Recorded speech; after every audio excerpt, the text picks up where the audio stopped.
Bom, boa noite a todos. Eu vou usar os minutos aqui um pouquinho antes do Valdemir para fazer um convite a todos que estão aqui e todos que estão nos assistindo, aos jovens e aos pais dos jovens. É para comunicar sobre a nossa mocidade. Ela acontece toda segunda às 20 horas aqui na casa.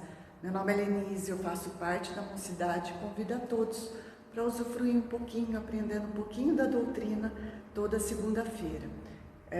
Para os pais, como a gente preocupa, né, com o intelecto dos filhos, com a formação deles, tanto intelectual, física, né, com as aulas e natação, inglês e tudo mais, vamos preocupar um pouquinho, né, com a parte espiritual também, que é um trabalho bem bacana que a mocidade faz toda segunda às 20 horas. Boa noite, muito obrigado.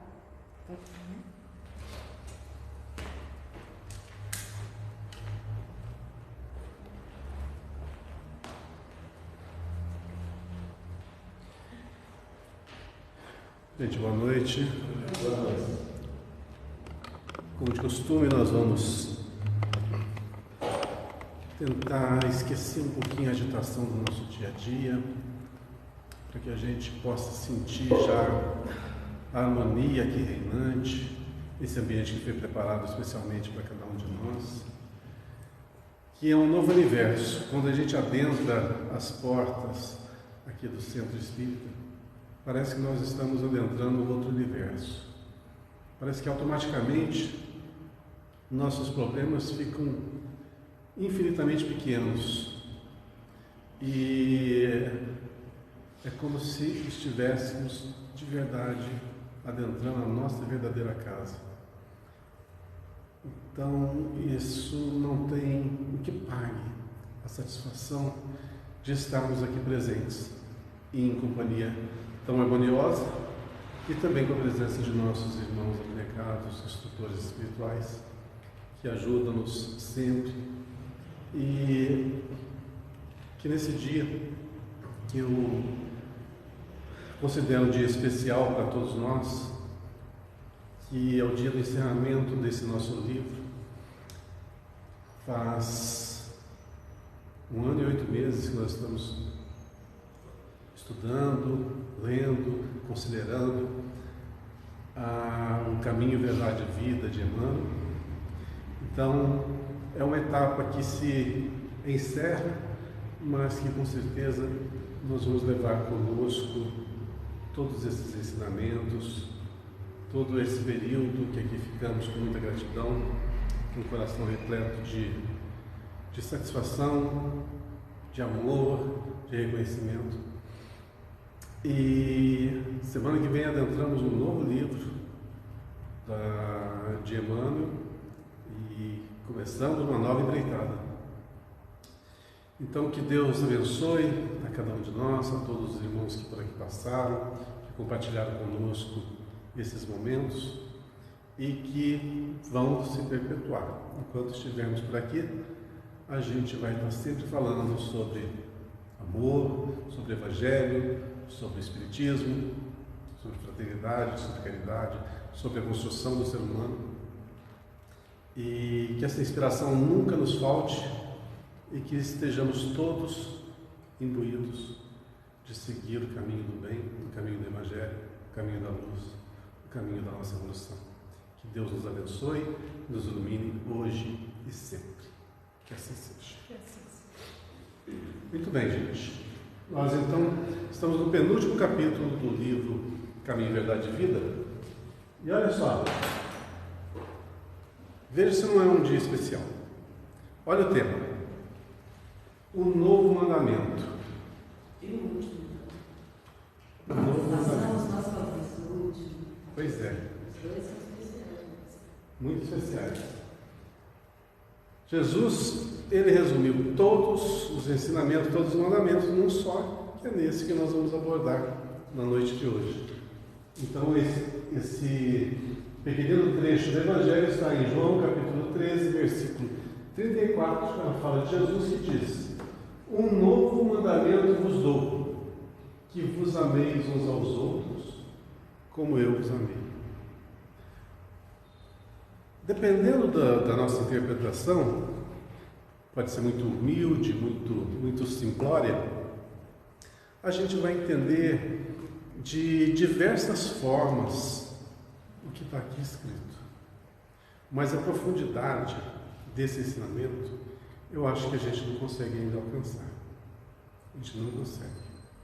Pelo menos, por mais que a gente tente, eu acho que falta ainda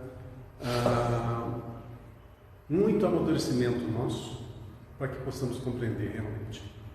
Olha só, para que amemos uns aos outros, não tem como a gente guardar mágoa. Se a gente guarda mágoa, a gente guarda de alguém. Ou um ressentimento, ou uma frustração, a gente guarda de alguém que cometera um ato para conosco. Se a gente guarda esse sentimento, a gente tira o espaço do amor do nosso coração para colocá-lo no lugar. Veja que espíritos superiores, irmãos muito mais evoluídos, não guardam de forma alguma nenhuma mágoa, nenhum ressentimento. Por quê? Primeiro, compreendem. É a tal da indulgência. Compreendem o próximo, se colocam no lugar do outro para saber em que estágio que ele se encontra, como que ele raciocina, como que ele procede, o que ele tem que avançar ainda. Então, sabendo do nível que a criatura está, não tem como pedir mais. Não tem como esperar mais da outra pessoa. Então, e a gente começa a experienciar isso dentro da nossa casa. Quantas pessoas que habitam conosco, umas diferentes das outras, uma mais perspicaz, outra menos, uma mais trabalhadora, outra menos, uma mais inteligente, outra menos. Então existem pessoas de todos os tipos, não só embaixo do mesmo teto, mas na sociedade, no trabalho, em qualquer lugar. A gente consegue amar a todos eles? Talvez a maior dificuldade nossa seja compreender o significado da palavra amar, que foi tão adulterada, tão banalizada, né? Quando você fala a palavra amor, muitos associam ele à união carnal. Outros associam a união entre duas pessoas de sexos distintos. Hoje a coisa até mudou, tem até pessoas do mesmo sexo. Não importa, são espíritos da mesma forma. Mas essa não é a expressão do amor que nós estamos abordando aqui, é muito mais amplo. Muito mais amplo. E o que a gente pode subentender por amor? É a junção de tudo. Eu acho que se pegar tudo, absolutamente tudo, que é virtude, paciência, resignação, fraternidade, caridade, tudo, juntar tudo no pacote, bater tudo no liquidificador, todas, e o resultado aí vai ser sem a junção dessas virtudes, o amor fica capenga. Não tem como você amar e, por exemplo, não ser fraterno. Não, eu amo, mas eu quero distância, não quero saber da pessoa, não quero ajudar, não quero entrar no universo dela. Não tem como. Não tem como você amar sem considerar ajudar, querer que o indivíduo avance, melhore, caminhe conosco em paz, com felicidade e com dedicação. Então, quando a gente ouve ameis uns aos outros, muitos mesmo não compreendem. Como eu vos amei. Então ele dá um exemplo. Quem amou mais que Jesus? Quem amou mais? Olha o que ele fez. Olha o que nós temos de dados sobre a sua existência. Amor completamente, em todos os instantes. Talvez no Evangelho a gente não consiga pegar tantos e tantos dados, mas existem outros e outros livros que falam de Jesus. Quer uma boa referência? A Boa Nova. A Boa Nova é um livro espetacular.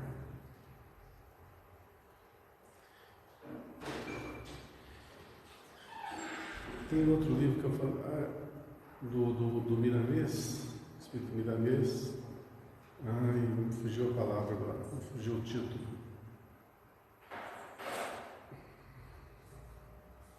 Eu sempre falo desse livro aqui. É do João Luiz Maia, né, pelo Espírito Miramês. Aveluz? Acho que é Aveluz. Luz acima. Não, esse é um. Esse é do show. É show Luiz Maia. É Aveluz. É Aveluz. E tem um outro livro que também está na biblioteca nossa, fantástico. A Arte de Recomeçar. Muito bom. Então, quando você lê esses livros e você ali tem contato com as falas de Jesus, né, os diálogos que ele trava com as pessoas, a gente nota o grau de elevação dele. É notório, é totalmente diferente. É de uma simplicidade e profundidade ao mesmo tempo absurda. Ele é cirúrgico em tudo que ele fala. Então, como que a gente consegue distinguir? Porque é perfeito. Simplesmente porque é perfeito. Então, o exemplo de como amar realmente seria o amor de Cristo por todas as pessoas. Agora, vamos parar para pensar um pouquinho. Dá trabalho, não dá amar todo mundo? Puxa vida, tem gente pra caramba. E cada defeitinho complicado, né? Pois é, como que pode? Compreensão, entendimento, saber. O saber, ele liberta as pessoas de preconceitos. A gente pode ter um certo preconceito aqui hoje, mas ele compreende tudo. Então sabe que nível, que patamar, o que vai acontecer com um indivíduo, né? Pelas escolhas que ele optou. Então, esse grau de entendimento faz com que uma clareza muito grande seja avivada e realmente compreenda. E nessa compreensão você vai ter o quê? Logicamente, um carinho dobrado, porque aquele que errou, vai muito sofrer. Eu já citei várias vezes aqui, né, que quando Jesus pereceu na cruz, né, e a primeira ação dele de volta ao plano espiritual foi descer as regiões abismais em socorro a Judas, que ali já se encontrava. Então, olha só, que nível de entendimento, que grau de entendimento. No livro O Amor Jamais Te Esquece, do André Luiz Suíço, tem toda a preocupação de Jesus com Pilatos. E um dos discípulos lá de Jesus foi designado justamente para tomar conta de Pilatos. Tanto quanto ele estava ainda encarnado, que ele era perseguido pelo Pilatos, quando depois de desencarnado, que pereceu, se não me engano, por uma sentença do próprio Pilatos, ou alguma coisa assim, e no plano espiritual ele continua zelando e sendo o anjo protetor do Pilatos. Vejam a preocupação, né, que Jesus teve para com quem foi o responsável por tudo que ele passou. E olha que ele passou um bocado ali bem ruimzinho, né? Foi ali uma semana ruim. E isso não mudou absolutamente nada. Veja, imagine nós, quando sofremos uma injustiça, como que a gente procede? A gente quer o quê? Justiça, né? A gente fala justiça, muitas vezes a gente quer vingança, retratação, mas a gente não tem aquele entendimento ainda. Tal pessoa fez isso porque por causa disso, por causa daquilo, vai acontecer isso. A gente não tem esse discernimento ainda. E olha, uma das coisas que eu aprendi na doutrina é o seguinte: é melhor ser a vítima do que ser o algoz. Muito melhor ser a vítima do que ser o algoz. Porque sendo vítima, a gente está se livrando de um débito pretérito, na pior das hipóteses. Agora, aquele que está cometendo o ato está se endividando e vai ter que reparar. Então, o que é melhor? É melhor justamente você não guardar nada, absolutamente nada. Se tiver que perdoar, perdoa. Aliás, eu aconselho a vocês até o seguinte: não perdoa ninguém. Perdoa não. Só perdoa a pessoa que se magoou. Então eu falo, não se magoe. Não guarde sentimento. Entenda, compreenda. Mágoa é veneno no coração. Quando há necessidade do perdão, você tem que tirar aquele veneno de dentro de si, expurgar para que você seja feliz novamente, para que você siga adiante. Então não guarde veneno lá dentro. Se te fizer alguma coisa, releva. O próprio Cristo falou, né? Se alguém te demandar a túnica, ceda-lhe também a capa. Se pedir que marche consigo 1000 passos, anda com ele 2000 passos. Ou seja, não o tal de oferecer a outra face da história. Não revide. Então, para se amar, tem que se compreender. É difícil. Muitos vão falar assim, mas você é muito bobo, né? Você é muito bobo de fazer. As pessoas fazem você de gato e sapato. É melhor ser bobo do que ser ignorante. Qual que é menos pior? Aliás, o bobo é só na consideração daquela pessoa. Na consciência nossa, não. Então, para que a gente realmente vivencie esse mandamento, há necessidade de grande entendimento. Por isso a doutrina sempre aconselha e aconselhará estudarmos. Cada vez que a gente estuda, a gente se aperfeiçoa em áreas que estávamos deficitárias.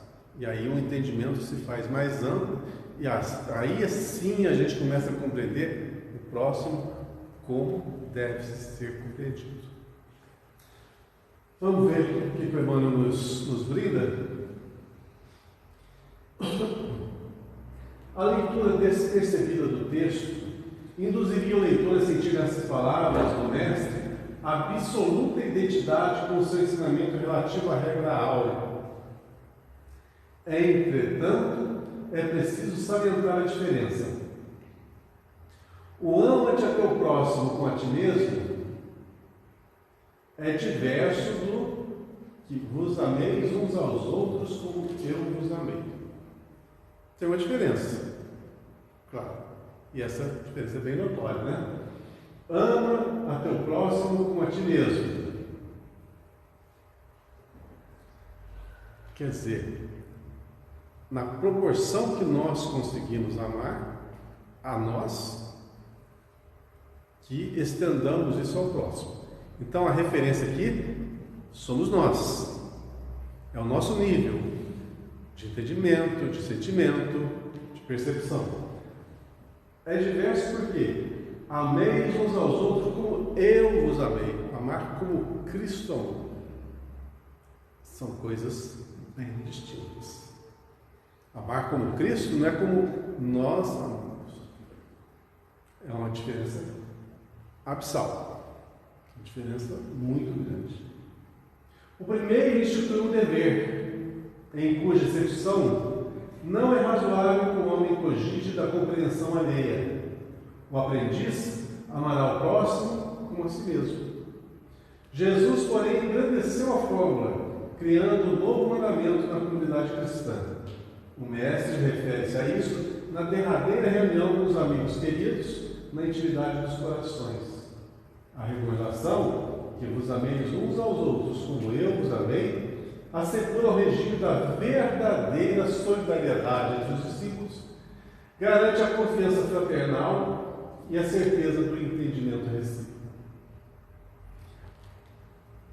Aqui tem 3 itens colocados bem básicos.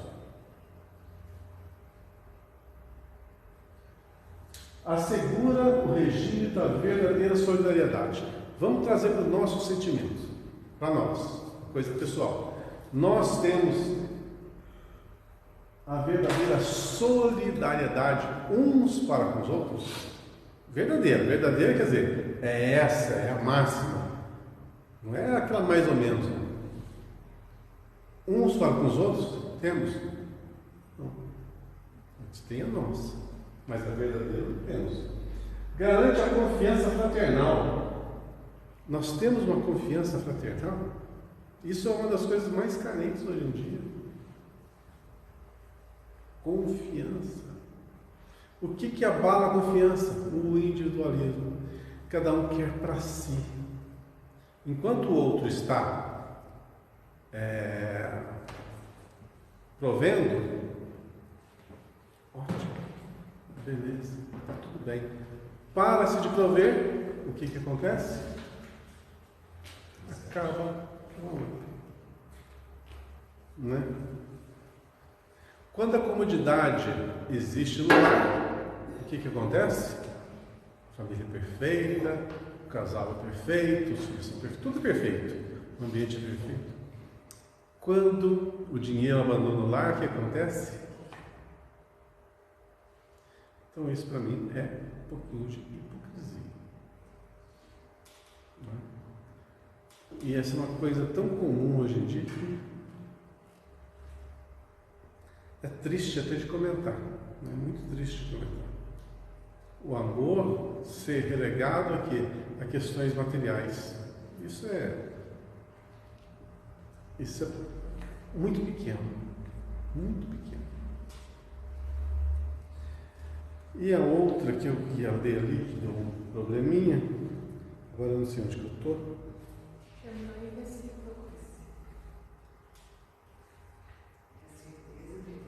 Tá, achei aqui. Assegura o regime da verdadeira solidariedade entre os discípulos, garante a confiança fraternal, foi que eu parei, né? E a certeza do entendimento recíproco. Entendimento recíproco. A gente consegue compreender o outro?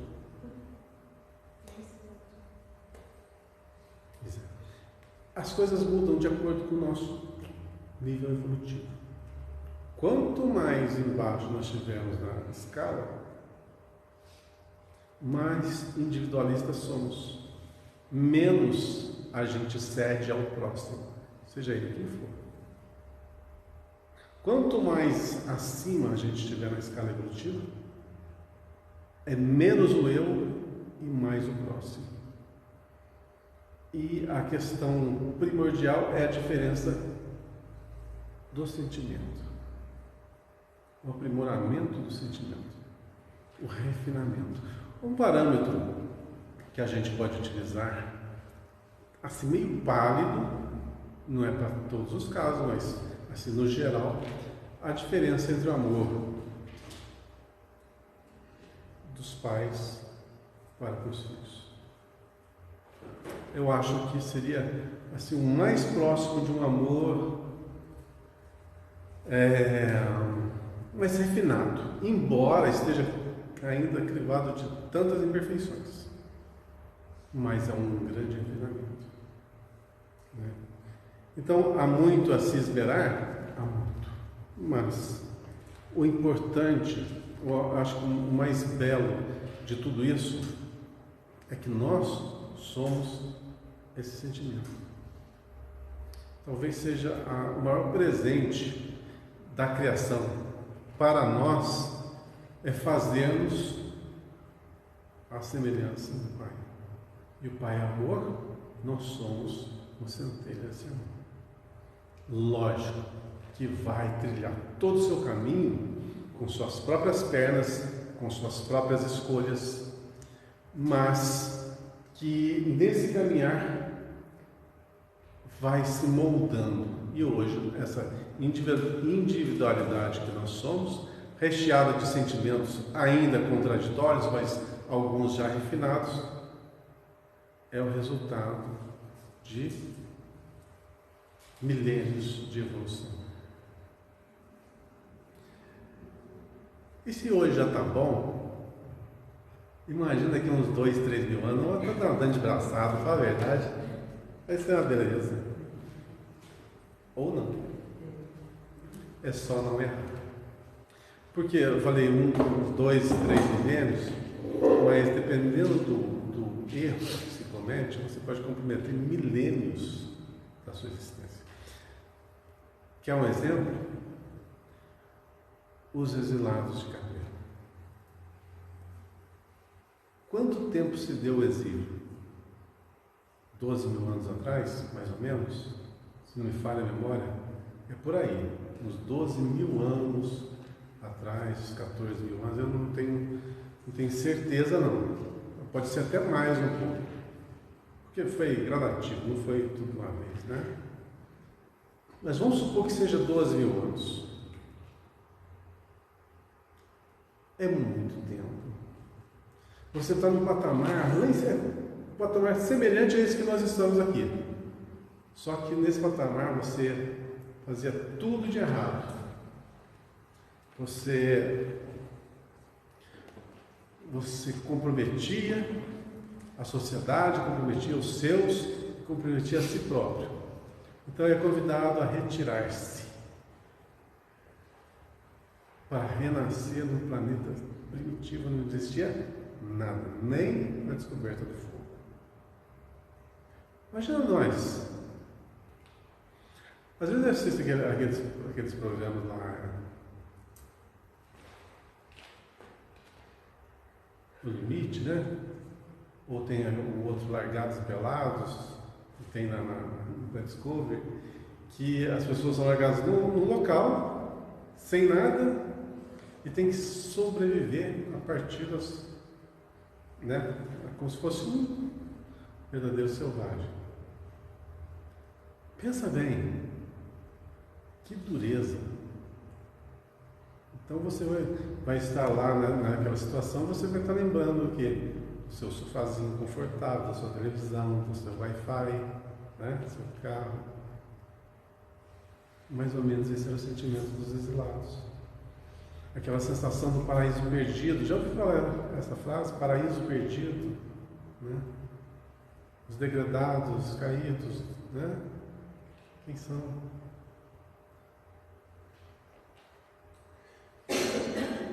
E a notícia ruim que eu tenho para vocês, eu acho que esses caras aí eram nós. Essa é a notícia ruim. Para corroborar com isso, tem o Chico Xavier que fala assim, que a nossa Terra é um planeta prisão. O que nós estamos fazendo aqui? Estamos presos. Então, não está na hora de repetir lição. Está na hora de aprender. Está na hora de viver o que nós realmente somos. Não está na hora mais de viver para vícios, para viver para satisfação de prazeres. A gente sabe que tudo passa. Passa assim rápido e não fica nada. Aliás, o que fica é um vazio. Olha como é que são as coisas, né? Você pode ter tudo, fazer tudo o que você quiser, satisfazer todos os seus vícios. A única coisa que você vai conseguir é um enorme vazio dentro de si. E não deveria ser diferente, porque as leis de Deus estão escritas em nós, então nós estamos indo contra a maré. Uma hora a gente vai cansar. É justamente nesse vazio interior é que a gente cansa e a gente repensa e recomeça. Então nós estamos nesse ponto.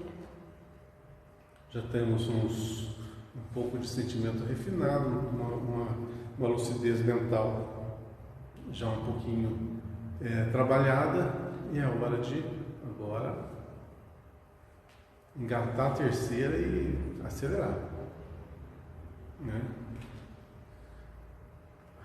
Hoje voltou? Em todas as relações, é isso?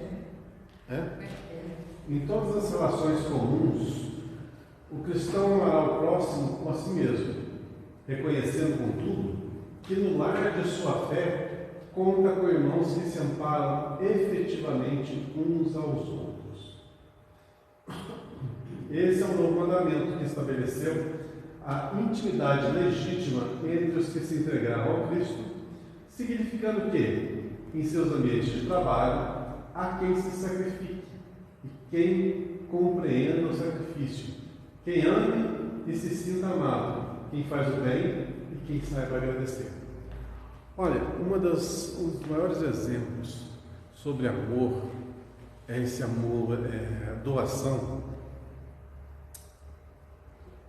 A gente tem no próprio Evangelho. Um dos exemplos mais nobres, mais assim, tocantes mesmo, é o de Maria Madalena. Porque sair da onde ela saiu, das atividades que ela tinha, da luxúria, né, e outras coisitas mais. E os próprios relatos é de que ela era uma pessoa vazia. Faltava alguma coisa. E ela tinha essa sensação. Ela tinha essa sensação. Faltava alguma coisa e ela não achava. Que ela tinha tudo. Tinha riqueza, tinha poder, tinha beleza, tinha o que pretendesse. Mas quando ela encontrou Jesus, ela encontrou aquilo que faltava. Só que ela não compreendia. Ela não compreendia aquele sentimento. Então, achava que aquele sentimento que ela inicialmente nutriu por ele seria um elemento, um sentimento, paixão, né? Uma coisa que ela compreendia, que ela vivenciava.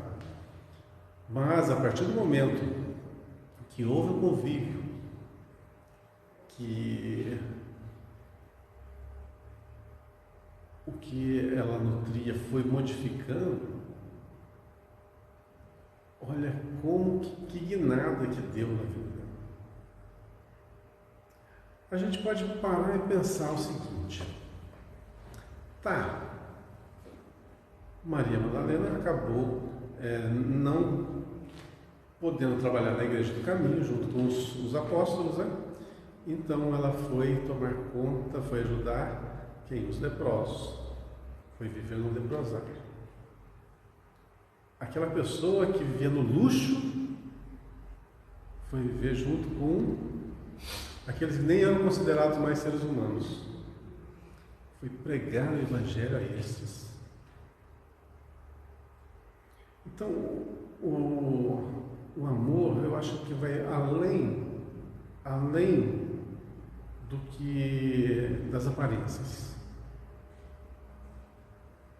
Porque na realidade quem eram aqueles leprosos que ela levava o Evangelho, que ela ajudava, a curar, a pensar aquelas feridas, né? Quem eram aqueles leprosos? Nada mais, nada menos do que os espíritos daqueles que faliram em encarnações anteriores. Poderia estar ali Césares, senadores, tribunos, generais, soldados, que cometeram as maiores atrocidades e que agora estavam aqui, colhendo o que semearam. E Cristo manda a eles quem? Uma mulher, para dar-lhes o consolo, consolação, a esperança. O Evangelho nada mais é do que uma mensagem de esperança, uma chance de recomeçar e de sair daquela condição. Imagine você viver daquela forma a maior parte da sua vida, se não a vida toda, sem ter esperança nenhuma.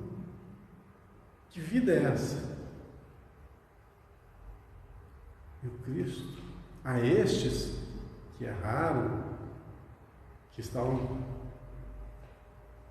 colhendo o fruto amargo, né, das suas escolhas, o Cristo deu a eles o mais belo remédio, as mais belas lições.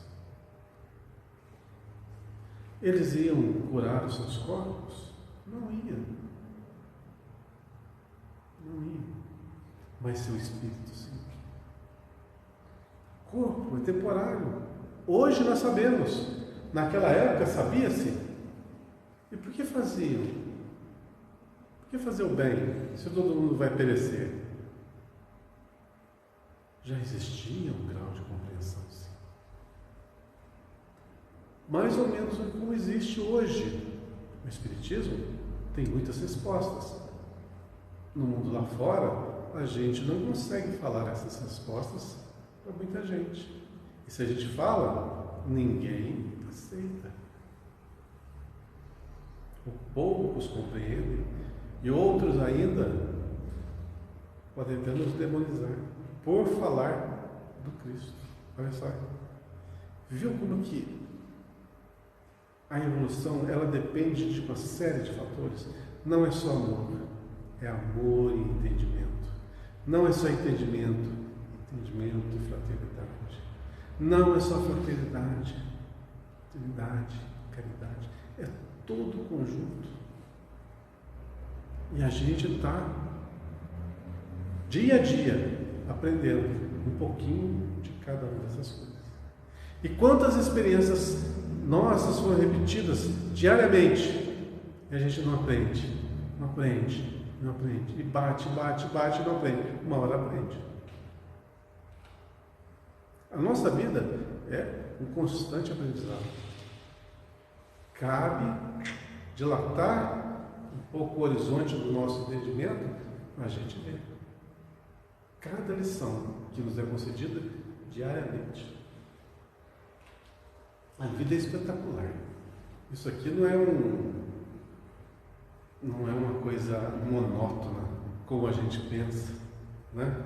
Uma coisa sem sentido, como a grande maioria, né, compreende, ou então um spa, onde as pessoas vão apenas descansar e se satisfazer. Não é isso, é muito mais. Isso aqui é a chance de ouro que nós estamos tendo. Todos nós.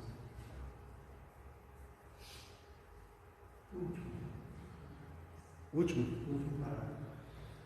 Em qualquer círculo do Evangelho, onde essa característica não assinala as manifestações dos companheiros entre si, os argumentos da Boa Nova podem haver atingido os cérebros indagadores, mas ainda não penetraram no santuário dos corações.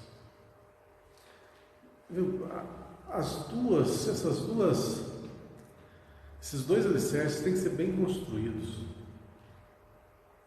Um depende do outro. Tá? Em qualquer ciclo do Evangelho, onde essa característica não assinala as manifestações do companheiro entre si, os argumentos da Boa Nova podem haver atingido os cérebros indagadores, ou seja, pensamento. Aquele que é pura razão, objetividade. Mas ainda não penetraram o santuário dos corações. Então tem muita gente que, no meio espírita, compreende magnificamente o céu e o inferno, o livro dos espíritos, o livro dos médiuns, mas o coração é uma rocha. E como tem jeito? É o mais fácil. O mais fácil. Poxa, ler esse tanto de livro, compreender tudo isso é o mais fácil? Pois é, para muitos é o mais fácil. Mudar aqui é que é complicado. Porque aqui depende da prática daquilo que você estudou. Eles colocaram isso no encontro lá, foi lá falar isso. Eu não assisti, não. Mas já a parte do sentimento, do ser bom, do querer ser bom, do querer fazer a diferença, independe do conhecimento, mas precisa do conhecimento para ser efetivo, para que o que você faça realmente dê resultado. Porque não é todo mundo que a gente pode ajudar, que a gente consegue ajudar, que a gente consegue influenciar, que a gente consegue passar a mensagem. Então, muitas vezes, a gente utiliza o quê? Coisas simples, às vezes um abraço, às vezes um olhar, uma palavra amiga, ela faz muito mais efeito do que qualquer outra coisa. Então, dia a dia a gente vai aprendendo um pouco a psicologia da vida, aprendendo a falar, aprendendo a se expressar, aprendendo a compreender o momento certo de agir, o momento certo de calar, o momento certo de ajudar, o momento certo de puxar o dedo. Isso só na experiência da vida. Mas a gente chega lá. Ok? Vamos para o último? O derradeiro? Façamos nossa luz. Qual foi o anterior? Mesmo o título eu esqueci. O novo mandamento. O novo mandamento. O novo mandamento, né? E agora, quer dizer, que a partir do novo mandamento, que nós façamos a nossa luz. Façamos. Quem que é o sujeito? Nós. Nós. Em particular eu. Se for na primeira pessoa, no singular, eu. Né? Façamos o que está estendido a toda a humanidade. Façamos a nossa luz. O sujeito somos nós.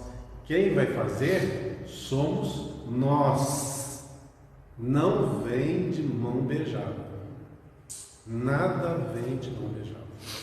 E não pode ser diferente. Porque se vier de mão beijada, você tem merecimento? Zero. Se não tem merecimento, nessa vida, sem merecimento, a gente não prospera. Não mesmo. Na vida, na verdadeira vida, não tem jeitinho brasileiro. Né? Não sei se o brasileiro um dia vai mudar isso. Né? Somos tão eficientes nisso, mas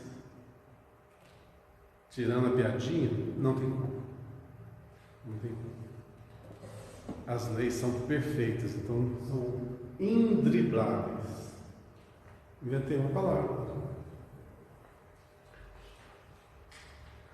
Façamos nossa luz. Essa é uma frase de Jesus que está em Mateus capítulo 5, versículo 16. Assim resplandeça a vossa luz diante dos homens. Esse é fácil.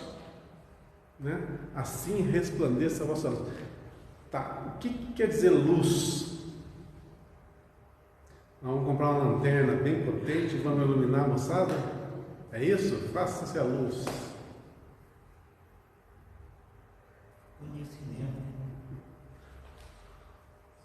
resplandeça a vossa luz. Quer dizer, toda a sua iluminação interior. O que seria essa iluminação? Conhecimento. Conhecimento. É o conjunto, é o conjunto, é o conjunto. É o todo o conjunto, é o conjunto da obra, é a luz, é o que a gente chama de luz. Então, quanto mais evoluídos estivermos, mais iluminados. Quanto mais amorosos, mais iluminados. Quanto mais ativos no bem, mais iluminados.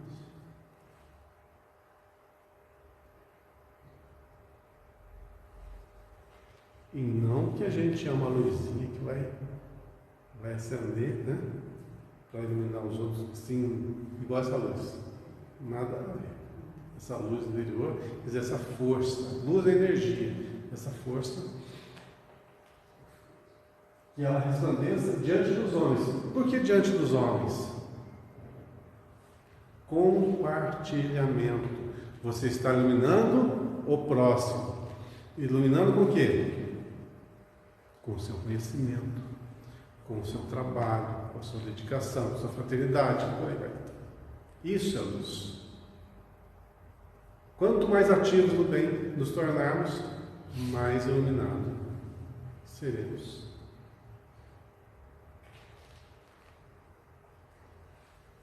Vamos lá, vamos ver o que o Evandro nos toca, né, referente ao assunto em pauta. Ante a glória dos mundos envolvidos mesmo ou está com erro? Envolvidos, está faltando. Evolvidos. Mas eu acho que existe também. Pode ser evoluído. Sem o N. Não, é que às vezes o tradutor é envolvidos. Ou erro de digitação. Envolvidos mesmo. É envolvidos mesmo, né? Então tá. Tem o N mesmo, né? Tá. Quem que está com o celular aí? Pesquisa para nós o que quer dizer envolvido, porque não deixa passar batido isso não. Envolvidos. Vamos ver o que é. Eu acho que é erro de digitação. Evolvidos.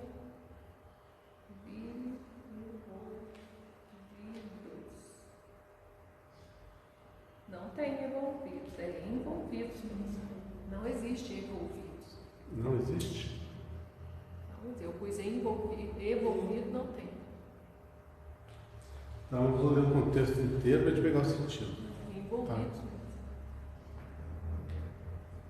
Ou pode ser evoluídos. Evoluído. Eu pensei que era evoluído. É. Evoluído. Onde você viu?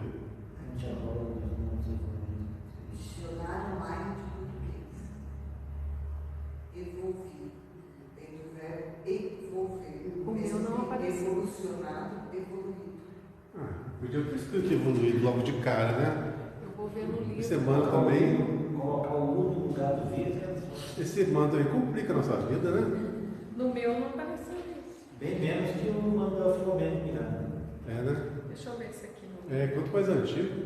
Pega o Leão Denis. Mas faz sentido mesmo, que olha, É. ante a glória dos mundos evoluídos, das esferas sublimes que povoam o universo, faz sentido isso mesmo. Evolvido. Evoluído, faz sentido essa palavra. Deve ser evoluído mesmo. Mas podia ter escrito evoluídos, né? Em vez de envolvidos. Depois é bom para a gente procurando um período. É chegar a 2 minutos para nós estudo. Para mexer nele. É. Fala aí. Mas pensa. Vê se eu estou prestando atenção no texto. Ante a glória dos mundos evoluídos, das esferas sublimes que povoam o universo, o estreito campo em que nos agitamos, na crosta planetária, é limitado ao ciclo de ação. Faz todo sentido, né, essa palavra. Faz todo sentido na palavra. Vou ler de novo, viu? Deixa eu ver se eu peguei. Ante a glória dos mundos evoluídos, das esferas sublimes que povoam o universo, o estreito campo em que nos agitamos, onde nós nos Faz sentido. na crosta planetária, é limitado ao ciclo de ação, com toda certeza. Isso aqui, perto do universo, não é nada, é zero. É mais ou menos o que um átomo é para o nosso corpo. Né? Perto do nosso corpo.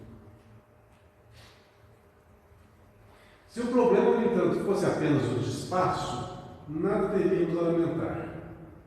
A casa pequena e humilde, iluminada de sol e alegria, é paraíso de felicidade.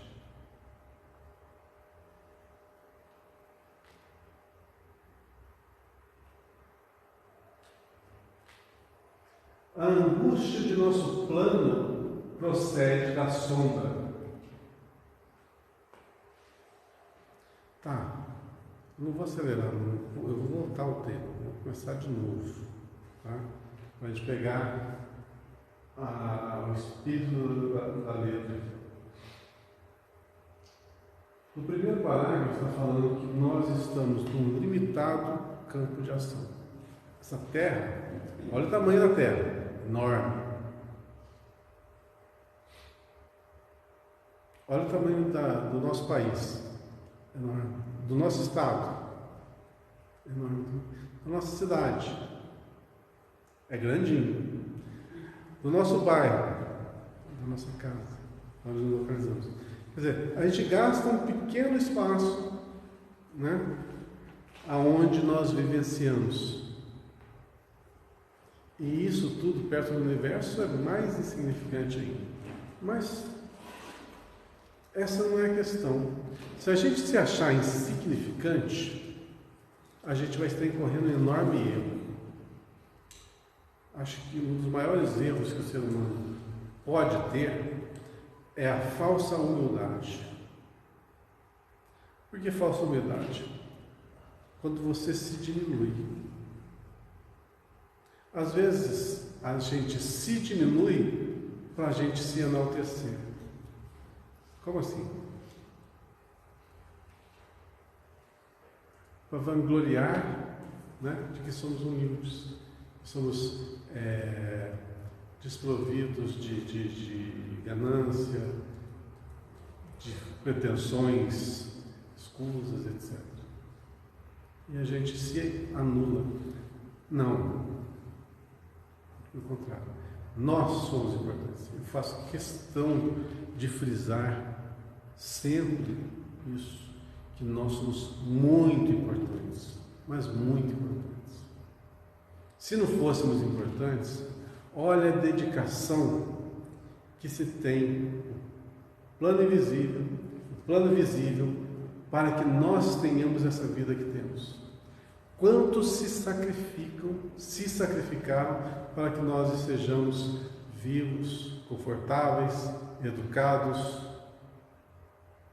ativos. Quantos seres inferiores foram sacrificados? São seres para a nossa alimentação. Quantas pessoas se dedicaram de sol a sol no trabalho para que tivéssemos o que comer no final do dia?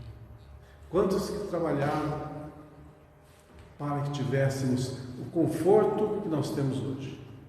E tudo isso aqui é à toa? Nós não somos nada? Claro que somos. Somos sim.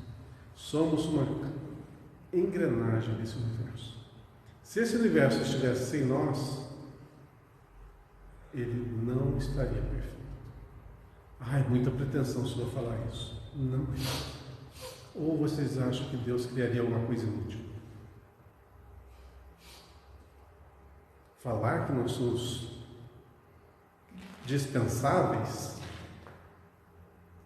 é a mesma coisa que taxar o nosso Criador de falível. Ele ia criar, Deus ia criar alguma coisa para inutilidade? Se até os nossos corpos, que são perecíveis, depois que eles se desmancham, eles voltam a constituir outros. Os seus elementos nativos voltam à sua condição, né, inicial, para compor outros corpos. Então tudo se aproveita, até aquilo que é matéria, que é energia condensada, que está em movimento, é reaproveitado, tem sua grande utilidade.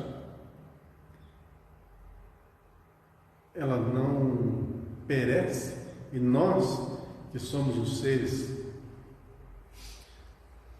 né, um pouquinho mais avançados na escala, a gente vai ser desprezível, descartável? Não, de jeito nenhum. Muitos utilizam essa desculpa para não trabalhar, para não evoluir. Eu não sou nada mesmo, tanto faz, comigo, semigo, né? Não muda nada. Desculpa para não se trabalhar. Desculpa para não ir para a escola. Desculpa para não ir no trabalho. Mesma coisa.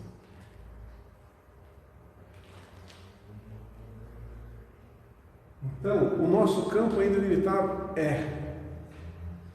mas nossa expansão não tem limites.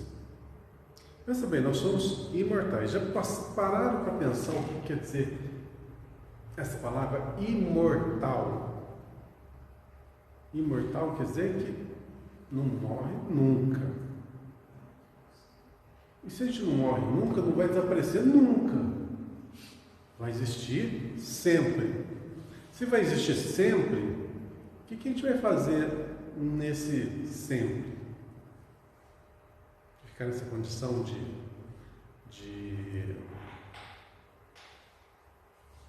um ser descartável?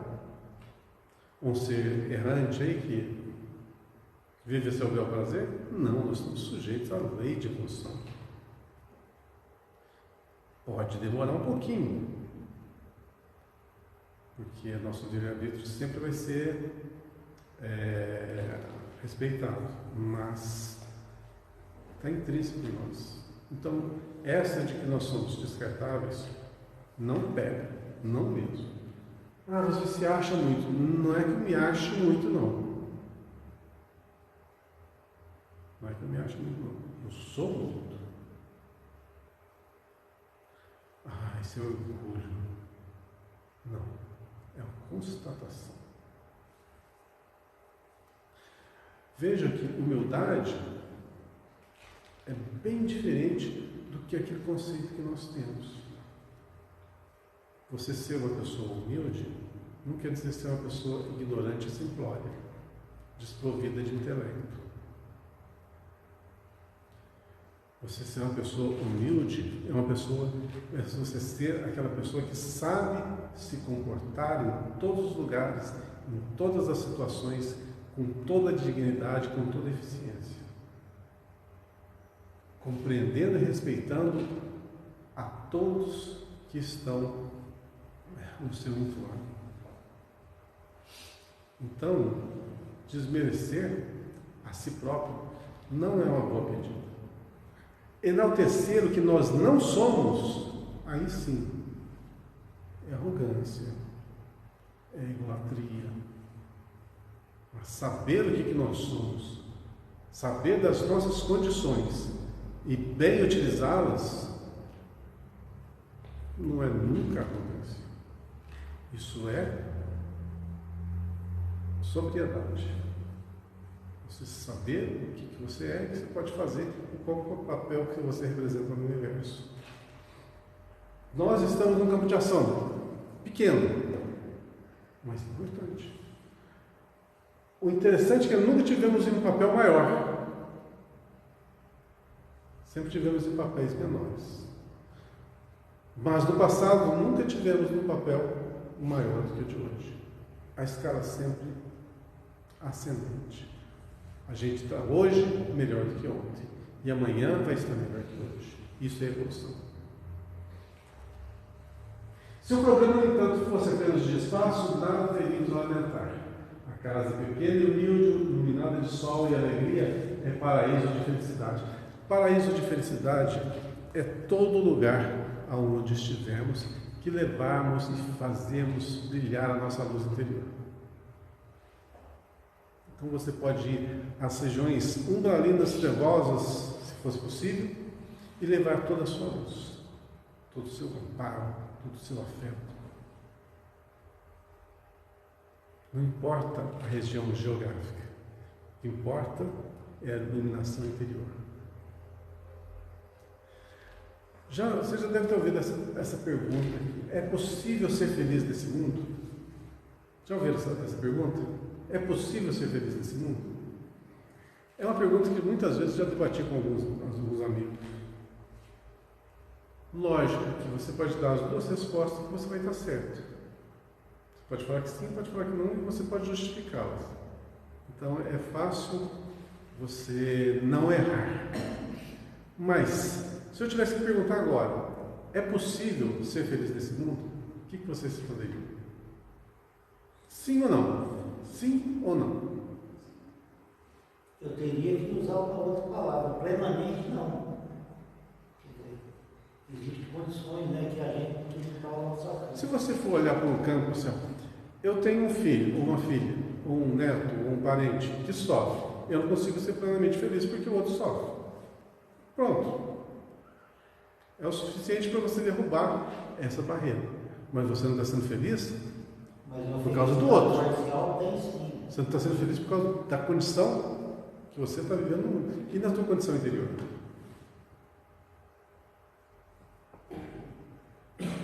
Dá para ser? Se não desse para ser, vocês podem contradizer-me, eu não sou dono da verdade, é só um ponto de vista particular meu. Mas, se eu usar o mesmo argumento que eu acabei de falar para você, com relação ao Cristo, a gente fala assim, o Cristo é um espírito puro, um espírito feliz? Não. Nós todos sofremos aqui. Se usar o mesmo argumento, ele não é. E ninguém é.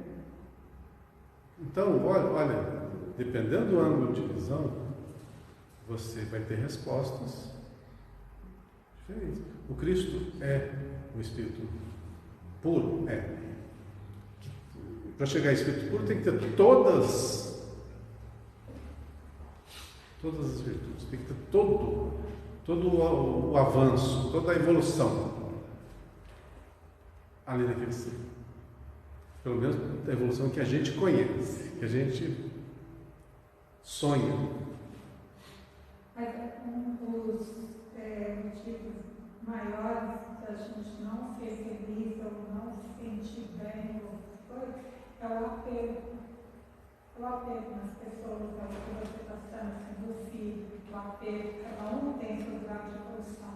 Só que a gente quer que todo mundo evolua junto da gente, que é o meu jeito, né? Quero que todo mundo vai. Se eu conquisto um pouquinho, quero que a outra pessoa vai. Então eu fico pensando muito no outro e não em mim mesmo. Você concorda então que para a gente ser feliz a gente precisa do outro? Não, circunstâncias do nosso grau de evolução, acho que sim. Porque eu não consigo falar que eu vou viver no meio de uma floresta com todo o conforto e tal, e vou ser feliz lá. Não, eu quero ser feliz com a coletividade. Se a coletividade é infeliz, a gente se torna infeliz também. Parcialmente. E as pessoas não querem ir, a gente não pode fazer nada por aquilo que Exatamente.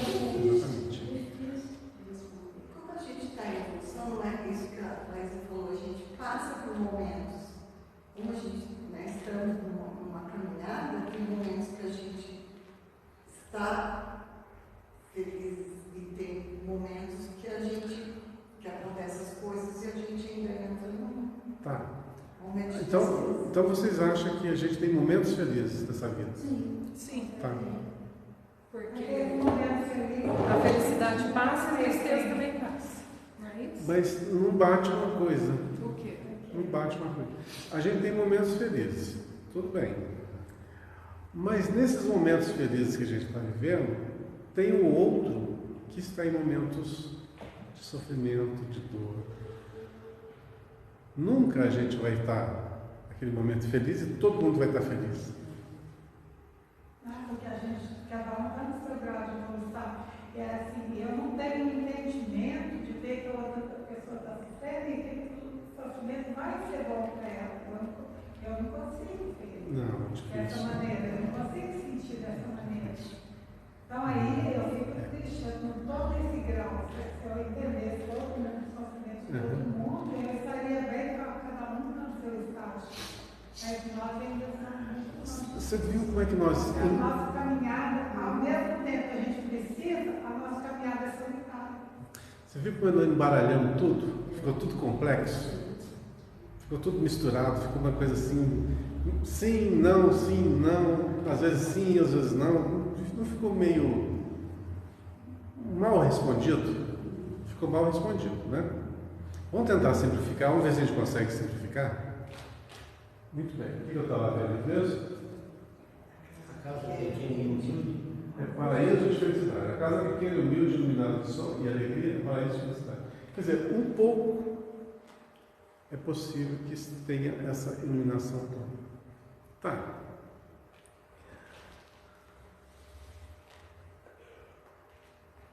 A questão, eu acho que vai depender de muitas descobertas individuais. A partir de certas vivências nossas, a gente vai conseguir fazer uma divisão disso. O que nós somos e esse transformar-nos em espíritos mais equilibrados, centrados, evoluídos, vai trazer-nos a felicidade tão almejada. Mas se nós ligarmos essa definição de felicidade às pessoas, ao outro indivíduo, a gente nunca vai ser feliz. Porque vai ter sempre dor, vai ter sempre sofrimento, pessoas necessitadas. Então, há a necessidade da gente estabelecer uma divisão aí. A gente vai conquistar a felicidade não dependendo do outro, mas sendo a diferença para o outro. Aí a coisa muda. O outro sofre, eu vou ser o quê? Eu vou ser aquele que vai estender a mão, aquele que vai ajudar e vai trazer, vai minimizar a dor, ou vai fazer com que o indivíduo venha novamente restabelecer sua saúde física, mental, estrutural, qualquer coisa. Mas quando a gente passa a ser esse elemento que faz, agimos mais ou menos como co-criadores, cooperadores do alto, aí sim, essa felicidade é que nós estamos aportando. Porque quando nós colocamos o outro como necessário para a construção do nosso eu, a gente nunca vai conseguir esse padrão perfeito de felicidade. Mas a partir do momento que nós compreendemos o que nós somos, como devemos agir e agimos, a gente vai ver a força que nós somos. A gente desconhece quem nós somos. A gente desconhece. Nós estamos ainda iniciando o processo de autodescobrimento.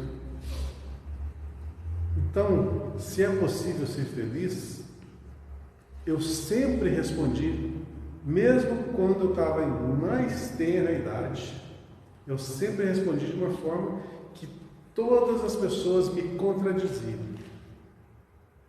E elas falavam assim, é impossível ser feliz.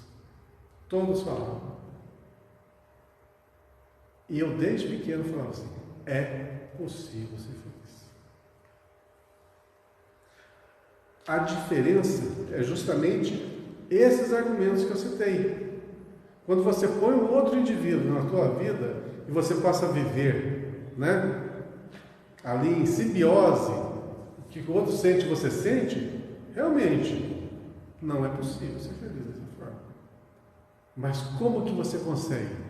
Quando você se torna aquela pessoa que realmente você é a sua essência. Quando a sua flama acende quando você se descobre.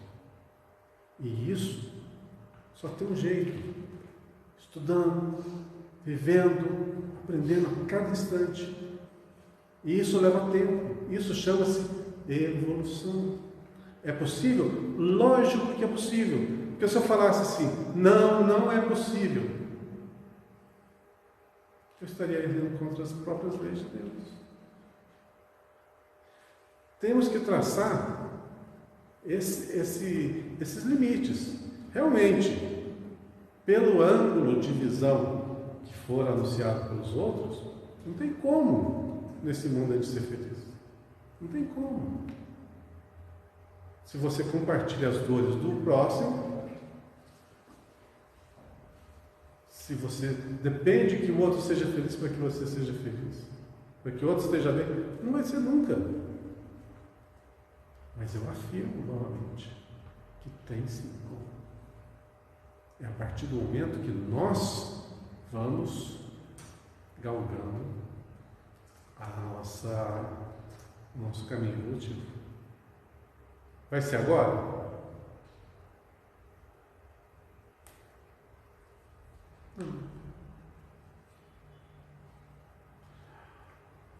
Mas a coisa boa dessa história é que eu descobri no Livro dos Espíritos uma questão que explica muito, assim, detalhadamente isso que nós estamos debatendo aqui. Se eu não me engano, a pergunta é mais ou menos assim: pode um homem, por sua livre escolha, vencer suas más tendências? Eu adiantaria, além de más tendências, e ser feliz? Eu até colocaria mais esse pedacinho. E a resposta qual é? Sim.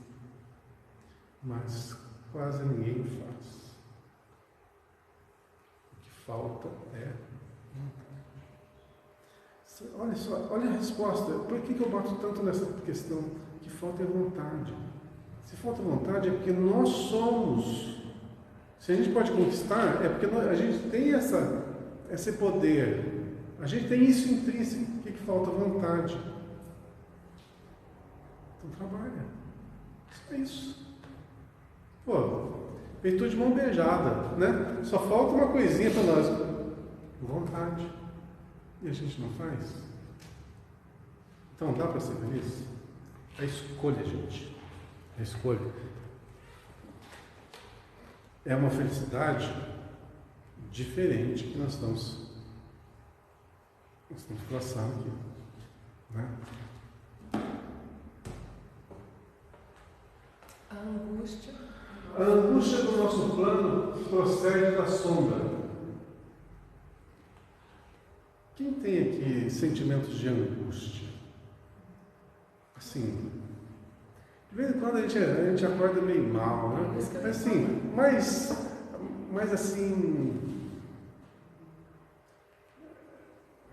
mais frequente. Um sentimento de angústia que de vez em quando visita. Assim. Mas sim. É. Quem fala que não tem, tá mentindo. A angústia de nosso plano procede da sombra. Quer dizer que é das regiões sombrias? Eu acho que é do pensamento. O que é sombra? A ausência de luz, né? Então, quando fala dessa sombra, é a ausência da nossa iluminação interior, vem a angústia. Aquele vazio que nós falamos agora há pouco, né? A gente tem que preencher esse vazio. Aí, se não preencher, aí vem o quê? Esse vago, essa angústia. A escuridão invade os caminhos em todas as direções. Que escuridão? A ausência. Iluminação interior.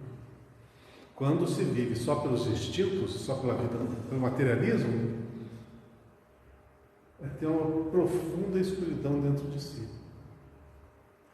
É um eterno fogo que você não consegue apagar nunca. Sempre está te consumindo. Trevas que nascem da ignorância, da maldade, da insensatez, envolvendo povos, instituições e pessoas. Nevoeiros que assaltam consciências, raciocínios e sentimentos. Olha só, nevoeiros que torna tudo opaco, né? tudo difícil de visão. Que atacam as consciências, deixam os raciocínios totalmente emaranhados e os sentimentos adulterados.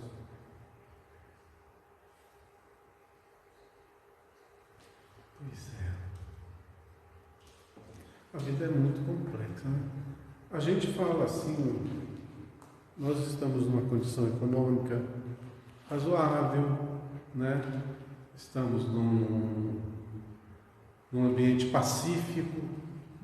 Tem algumas coisinhas erradas, tem, mas isso aí não nos afeta tanto. Nós temos uma grande liberdade. Agora imagine aqueles que não têm. Aqueles que não tiveram os pais, não tiveram uma escola, não tiveram direito à educação, não tiveram direito ao carinho. Como que eles vão compreender uma consciência elevada, ter um raciocínio amplo e ter sentimentos nobres? É uma coisa que há de se pautar também, né? A gente não pode esperar daquele que nada teve o comportamento de um anjo, de uma pessoa nobre e educada. E por que esses ambientes existem? Não existiam os leprosários lá na época do Cristo, onde eu falei que Maria Madalena foi trabalhar, né, divulgar o Evangelho? O que tinha de bom num leprosário?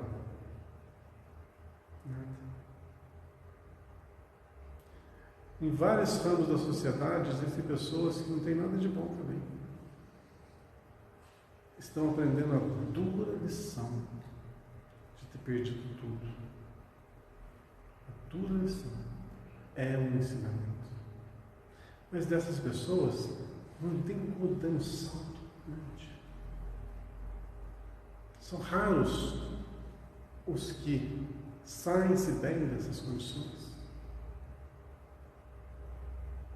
Aqueles que estão ali porque erraram e estão colhendo o fruto amargo que semearam. Existe nesses meios, nós sabemos, benfeitores, existem voluntários do bem ali, nesse nicho, né, nesse agrupamento de pessoas, justamente para dar equilíbrio e dar sustentabilidade às pessoas que estão passando por essas provas, sabemos? Eu não estou me referindo a essas pessoas, estou referindo aos que erraram. Tem como dar um grande salto? Não tem. Mas o exemplo, a dedicação do outro, vai tocar. Na hora que você está morrendo de sede, você é eternamente grato àquele que te dá um copo de água gelada. Então, nessas condições difíceis, é que o indivíduo trava o conhecimento com uma coisa chamada solidariedade, fraternidade. Aí aprende, isso é que é ser amigo?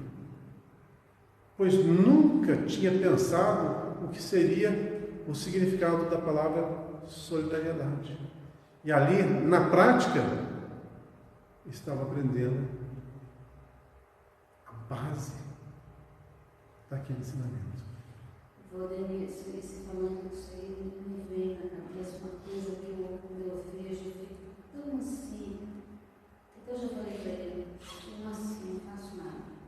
Aquela turma do Fraternidade Sem Fronteira, que eu acho que eu fico admirada de ver aqueles voluntários que vão para lá, naquela distância, ajudar aquele povo. Eu fico encantada e ao mesmo tempo falo, meu Deus, olha eu aqui. Eu acho o seguinte, isso que você falou, tudo bem, tá certo. Eu já falei isso para você. Mas aí, a gente sempre acha que a gente está fazendo alguma coisa nesse âmbito. lado aqui, Jesus falou isso para nós. Você não precisa ir muito longe. Sempre tem alguém do seu lado que precisa fazer alguma coisa. Assim, nós estamos no lugar certo, né? No momento certo. Agora, tem pessoas que têm isso nato, já tem nato. É aquele impulso maior. Não, eu tenho que fazer, eu quero fazer, eu vou fazer. Aquele impulso, aquela determinação. Então, a gente pode pensar assim, nossa, é uma grande doação, é um grande... Para eles é apenas algo normal. É o que eles querem fazer. Né? Então, é tudo uma questão de querer mesmo, é querer. Aquele exemplo que tem nos evangelhos, né? Aquela que é bem bela, fez muito mais do que aqueles. Colocava lá aquela doação enorme para todo mundo ver. A mão direita e a mão esquerda. Então, sempre tem uma. Na rua, às vezes, você, na rua, uma palavra, um gesto, tem um gesto assim, facial mesmo, um sorriso, você está fazendo muito mais do que pegando um camarada e falando, essa casa é sua, vai viver lá, vou te manter. É muito complexo, né? Não é tão simples assim. Né? Se a pura fraternidade, a pura caridade tivesse o condão de modificar as pessoas, mas não tem. Não tem. É assim. Ainda muitos despertam só na dor, e na dor às vezes dor extrema. Por isso a importância do exemplo, de você estar preparado para que quando você for chamado para determinada situação, você haja bem. Você faça a sua parte de bem. Mas você querer mudar o mundo, não tem jeito. Outra coisa, dependendo do gesto da gente, sobe, aí se sente feliz. Ali que está a felicidade. É justamente o que eu me reportei agora há pouco. Justamente no você ser, aí que vem a sensação prazeroso de felicidade. Quando você você se torna, você se ilumina, né? Você faz a diferença. E você sabe que você está fazendo a diferença na vida do outro. Você está trazendo o outro para cima. É nesse quesito, né? Imagine você manter essa chama acesa eternamente dentro de si. Isso chama-se felicidade. Às vezes a gente tem alguns lampejos, né? É aquela flama que acende, depois ela apaga. Imagina você conseguir mantê-la acesa sempre. Isso eu chamo de felicidade. Os espíritos evoluídos, os espíritos puros, né? Eles são isso. Mas a gente ainda não chega nesse patamar, né? Está meio longe, um pouquinho. Aí precisa se esforçar um pouquinho e a gente consegue chegar lá. Mas na questão de alguns milhões de anos a gente chega. O nosso conceito de felicidade é bacana, porque se a gente for trazer, até mesmo Jesus não era feliz. Não, de jeito Por aquilo que você falou, ele olhou para trás e viu aquela turma que ele era responsável, sofrendo, fazendo sofrer, degradando. O fato do Cristo estar encarnado era extremamente doloroso para ele. A mediunidade que ele tinha era extremamente dolorosa. Ele sentia a dor de todo mundo. Né? Bom, seja um dia ainda vamos falar sobre isso, é muito interessante. Nossa, não disse de hora já? Onde que eu estou, gente? Em meio da grande noite. Tá. Em meio da grande noite, eu vou acelerar um pouquinho, está sendo bacana terminar. Em meio da grande noite, é necessário acendermos nossa luz. Ou seja, nossa iluminação interior, né? Sem isso é impossível encontrar o caminho da libertação. Ó, libertação. Libertar do quê? Daquilo que nos amarra nesse mundo. Às vezes, sentimentos que a gente falou agora. Eu não consigo ser feliz se o outro é infeliz. É uma amarração, não é? Eu preciso que tal pessoa esteja do meu lado para eu ser feliz. Eu preciso que meus filhos estejam do meu lado e bem para que eu seja feliz. Não é assim. Sem a irradiação brilhante do nosso próprio ser, sem a irradiação brilhante do nosso próprio ser, não poderemos ser vistos com facilidade pelos mensageiros divinos, que ajudam em nome do Altíssimo, e nem auxiliaremos efetivamente a quem quer que seja, sem a irradiação brilhante do nosso próprio ser. Sem essa autodescoberta, sem essa equalização nossa de todas as nossas potências. É indispensável organizar o santuário interior, reforma íntima. A gente fala tanto de reforma íntima aqui, né? É indispensável organizar o santuário interior e iluminá-lo, a fim de que as trevas não nos dominem. Ou seja, nós temos algumas imperfeições, alguns vícios, algumas coisas que arrastamos do passado. Essa é a questão da reforma íntima. Deixando isso de lado, tira as tralhas e acende a luz dos bons sentimentos. É difícil? Depende. Tem a questão 909 que fala que não é difícil, então eu vou nela. É possível marchar. Parou, viu? É possível marchar. É possível marchar valendo-nos de luzes alheias. Todavia, olha só de pegar um gancho aqui no começo, você já viu o que ele vai falar. É possível marchar valendo-nos de luzes alheias. Beleza. Todavia, sem claridade que nos seja própria, padeceremos constante ameaça de queda. Não é do retorno. Viu como que nós somos importantes? Quando falo do eu, o eu é importante. A gente não pode se diminuir. É uma falsa interpretação essa de querer ser o coitadinho, de querer ser aqui, eu não faço diferença, tanto faz, tanto fez. Se me der qualquer coisinha tá bom para mim. Não, nós somos potências, tem que ser trabalhada. E essa potência vai ser utilizada em benefício da própria humanidade. De todos nós. Trabalhamos uns pelos outros. Somos cooperadores da obra divina. Não esqueçamos disso. Os proprietários das lâmpadas acesas podem afastar-se de nós, convocados pelos montes de elevação que ainda não merecemos, ou seja, aqueles espíritos mais iluminados que tomam conta de nós, nos paparicam, nos ajudam, nos impulsionam. Uma hora eles podem deixar-nos. E acontece isso na nossa vida. Quando eles falam assim, vamos deixar ele agora dar as próprias pernas para ver o que acontece, e eles se afastam. E aí as decisões, quem toma somos nós. Errado ou certo, mas só nossa. Então, imagina você não ter essa luz interior que ilumina os teus passos. Quando você é deixado sozinho, aonde você vai marchar na escuridão? Tem que ter realmente essa iluminação interior.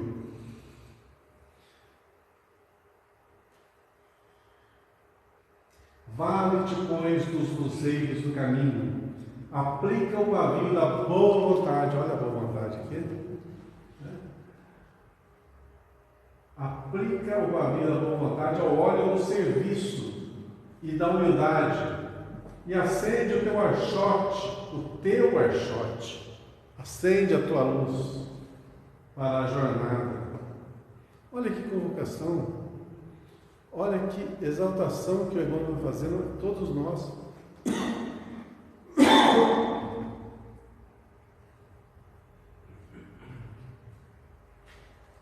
Para que justamente a gente compreenda quem que nós somos, qual a finalidade da nossa existência. Agradece ao que te ilumina por uma hora, por alguns dias ou por muitos anos, mas não ouvides tua candeia, se não desejas resvalar nos precipícios da estrada longa. Outra alusão ao nosso desenvolvimento. O problema fundamental da redenção, meu amigo, não se resume a palavras faladas ou escritas. É muito fácil pronunciar belos discursos e prestar excelentes informações, guardando embora a cegueira dos próprios olhos. Nossa necessidade básica é de luz própria, de esclarecimento íntimo, de autoeducação, de conversão substancial do eu ao reino de Deus. Podes falar maravilhosamente acerca da vida, argumentar com brilho sobre a fé, ensinar os valores da crença, comer o pão da consolação, exaltar a paz, recolher as flores do bem, aproveitar os frutos da generosidade alheia, conquistar a coroa efêmera do louvor fácil, amontoar títulos diversos que tesourem a personalidade do trânsito pelos vales do mundo. Tudo isso, em verdade, pode fazer o espírito que se demora indefinidamente em certos ângulos da estrada. Todavia, tem que ter um todavia, né? Avançar sem luz é impossível. Deu para entender o que seria essa luz interior? Às vezes a gente acha que é isso que está no penúltimo parágrafo aqui, que o Emmanuel descreveu, né? Que apenas falar maravilhosamente acerca da vida, argumentar com brilho sobre a fé, ensinar os valores da crença, comer o pão da consolação, exaltar a paz, recolher as coisas do bem, por aí vai, é o suficiente. Não. Avançar sem luz é impossível, ou seja, está falando da nossa essência. Luz é o brilho que nós damos ao nosso espírito, iluminado pelos sentimentos refinados e pela educação, pelo intelecto aprimorado.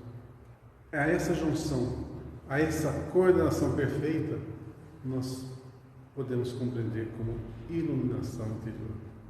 Porque você tendo conhecimento, você não vai para os desfiladeiros do erro. E você tendo amor, você tendo fraternidade e caridade, você não deixa a sós aquele que está perdido na jornada. O amor o liga às pessoas sem que aquilo que elas estão passando afete o seu ser. Então, é possível ser feliz? É. Mas vai dar um trabalho? O trabalho da autoaperfeiçoação. O autoaperfeiçoamento. Tá? Fecha ou não fecha com chave de ouro o nosso livro?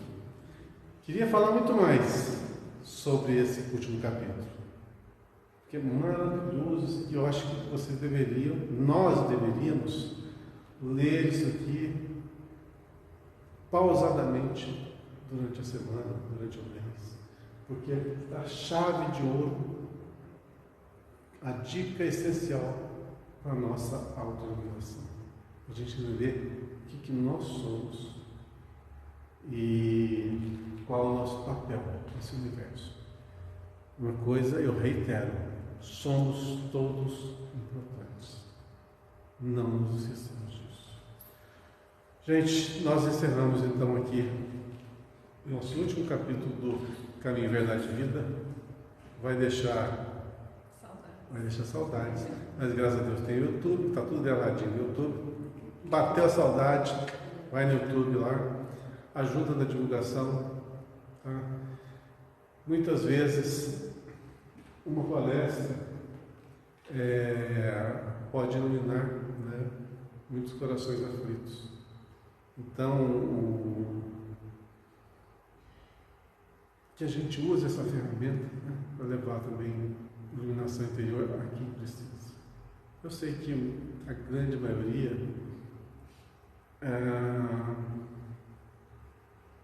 vai estar voltada a assistir outras coisas, mas na hora que há necessidade, cultura aperta, ou a pessoa está em um início de despertamento.